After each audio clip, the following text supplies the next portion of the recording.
पट्टे कमज़ोर हो रहे हैं लोगों के, क्यों हो रहे हैं सर? जिस चीज़ को हम ज़ाहिरी तौर पे पट्टे कहते हैं, अक्सर वो नसों की कमज़ोरी होती है, वो हड्डियों की कमज़ोरी होती है। क्या अलामात हैं, क्या सिम्टम्स हों तो वो उसको फ़ौरन डॉक्टर से रुजू करना चाहिए? घर की 10 सीढ़ियाँ चल लिया करते थे, अब तीसरी सीढ़ी से आगे नहीं बढ़ रहा। एज जो भी है कि उस वक्त तशखीस की जाए कि हो क्यों रहा है, मगर लोग इसको खींचते हैं, तकरीबन बिस्तर से वॉशरूम पे आ जाते हैं, फिर इलाज की तरफ पड़ते। लोग समझते हैं कि ये ताकत का इंजेक्शन है, यही हमें ठीक करेगा, तो इसमें कितना डिफ्रेंशिएट करना चाहिए सर?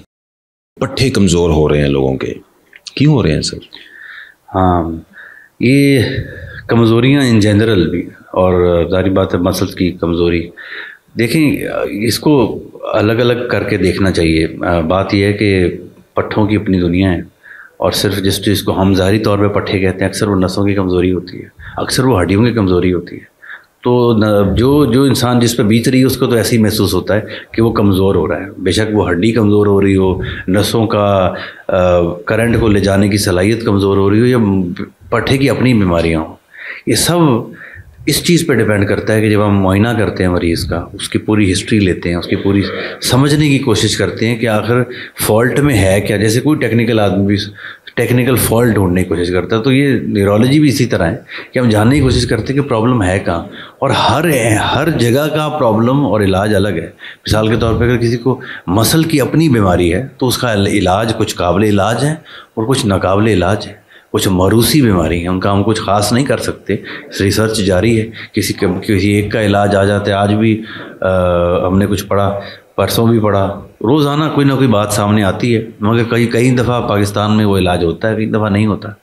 तशख़ीस पर सब कुछ डिपेंड करता है। नर्व्स की अपनी दुनिया है, लोग बहुत ज़्यादा गलत मैसेज ले जाते हैं जब नर्व्स कमज़ोर हो जाती हैं तो और नर्व्स की बहुत सी जो टाइप्स हैं वो काबिल इलाज हैं। हड्डियों की कमज़ोरी पूरी तरह काबिल इलाज है, मगर ये कुछ दफ़ा ये चीज़ें वो हैं जो कि टेस्टों पर डिपेंडेंट है और कुछ मुआयने पर डिपेंडेंट है, यानी कि पूरी तरह टेक्निकल है। जो मैसेज अगर इसमें कोई देना चाहें तो वो ये है कि ये जो रैंडम ताकतों की दवाइयों की तरफ जाना, जब एक कमज़ोरी आ जाए, और कमज़ोरी भी इस तरह की जो आपको डिसेबल कर रही हो, आपकी सलाहियतें कमज़ोर कर रही हो, आप ज़मीन से उठ खड़ा हुआ करते थे, अब नहीं होते, एक हफ्ते के अंदर अंदर ऐसा होगी, कोई छोटी बात तो नहीं है। ये एक ऐसा मसला नहीं है जिस पे जाके रैंडमली किसी ताकत का टीका लगा लिया जाए और हम ठीक हो जाएंगे। ये बहुत बड़ी कमज़ोरी है कि आप पहले 200 मीटर चल लेते थे, आप 50 पे आपका सांस फूल जाता है और पट्टे रह जाते हैं। ये बहुत बड़ी मजबूरी है यंग आदमी के लिए। इसको रिस्पेक्ट देनी चाहिए इस तकलीफ़ को, और हॉस्पिटल या डॉक्टर के पास आके तशख़ीस करानी चाहिए, और फिर ठीक है। अगर वो एक प्लान के तहत ताकत की दवाइयाँ इस्तेमाल करता है तो उस प्लान के तहत करता है, मगर आपकी गाड़ी नहीं छूटेगी इस तरह। सर, हमारे एक सेल्फ नॉलेज चूँकि लोगों में कम है, कब किसी को ये उसके आप कह लें कि इंडिकेशंस उसको होनी चाहिए कि यार नहीं, अब मुझे जो है वो डॉक्टर से रुजू करने की ज़रूरत है, उसकी क्या अलामात हैं, क्या सिम्टम्स हों तो वो उसको फ़ौरन डॉक्टर से रुजू करना चाहिए? देखिए, किसी भी तरह की मजूरी जो है वो अनएक्सेप्टेबल है। किसी भी तरह की मजूरी किसी भी तरह की काबिल कबूल हो नहीं सकती आपके लिए। आप जैसे अभी मैंने बात की कि अगर आप एक ख़ास डिस्टेंस चल लेते थे, आप घर की 10 सीढ़ियाँ चल लिया करते थे, अब तीसरी सीढ़ी से आगे नहीं बढ़ रहा। एज जो भी है, वो 70 है, वो 40 है, ये पिछले महीने तक हो रहा था, अब नहीं हो रहा, एक मजूरी ऐड हो गई है। कैसे हो सकता है कि आप ये कॉमन सेंस के खाते डाल दें कि आओ ताकत के टीके लगवा लेते हैं किसी गली मोहल्ले के किसी डिस्पेंसर से लेके? ऐसे कैसे हो सकता है? जिम्मेदारी ये है कि उस वक्त तशख़ीस की जाए कि हो क्यों रहा है, ताकि हम इलाज कर सकते हैं। ऐसी सिचुएशन अक्सर काबिल इलाज ही होती है, मगर लोग इसको खींचते हैं, 6 महीने साल तक खींचते हैं, तकरीबन बिस्तर से वॉशरूम पे आ जाते हैं, फिर इलाज की तरफ पड़ते हैं, तब तक वो स्कीम। सर, इसमें बहुत सी जो ट्रीटमेंट आपने जैसे जिक्र किया कि लोग जो हैं वो समझते हैं कि हम ताकत का टीका, इवन माइनर जो प्रॉब्लम्स हैं जो मसल्स या बोन से रिलेटेड हैं या जॉइंट्स की जो पेन है, उसमें भी लोग जो है वो ताकत के टीकों को ही इलाज समझते हैं। हालांकि मेडिकल फर्टिलिटी तो इसमें है, लेकिन प्रिस्क्रिप्शन भी डॉक्टर्स ही कर रहे हैं, अब हम उसमें क्या कर सकते हैं? तो ताकत का टीका ही इसका वाहिद इलाज है, या ये इलाज भी है कि नहीं?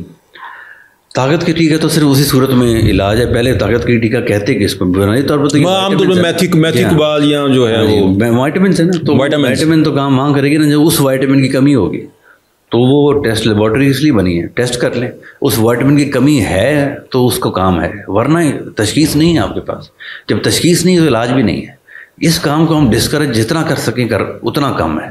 हर फोरम पे बात करनी चाहिए कि हम काबिले इलाज चीज़ को नाकाबिले इलाज बना देते हैं 2-4 महीने की गफलत से, और इसका सारा दिन हम इसी का नुकसान देखते हैं लोग, यंग लोग। सर मरीज़ जो है वो ये बिलीव करना शुरू कर देता है कि शायद ये जो मैं मैथ्रिक्यूबाल या इवन कोई भी हम नाम लें, कोई भी जो ताकत का टीका है वो शायद ये इलाज है, मैं इलाज करा रहा हूँ, हालांकि जो उसकी कॉज है वो डिफरेंट है। और वो उस जो एक एडिड चीज़ है कि जैसे हम कैल्शियम देते हैं, इसी तरह विटामिन्स के भी जो इंजेक्शंस हैं वो लोग समझते हैं कि ये ताकत का इंजेक्शन है, यही हमें ठीक करेगा।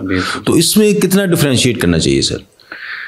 ये तो हमारा ईमान ही नहीं है ना। ये तो बात है, ये जो बात है जिसको हम शुरू से डिस्करेज कर रहे हैं कि ताकत के टीके की तो स्पेस है ही नहीं। जहाँ तक जब तक तशखीस नहीं है तो कोई स्पेस नहीं है। तो ये बात तो इस पे तो गुफ्तगू होनी ही नहीं चाहिए।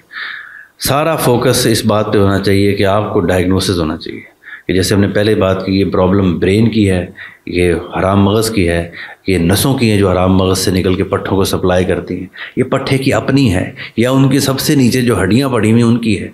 आपको ये नहीं पता होगा कि ये किस घर का प्रॉब्लम है, तो आप उस घर में आगे फायर फाइटिंग करेंगे क्या? आपको तो सिर्फ आग ही दिख रही है ना, वो अपने पानी मारना किस पे है हमें नहीं पता।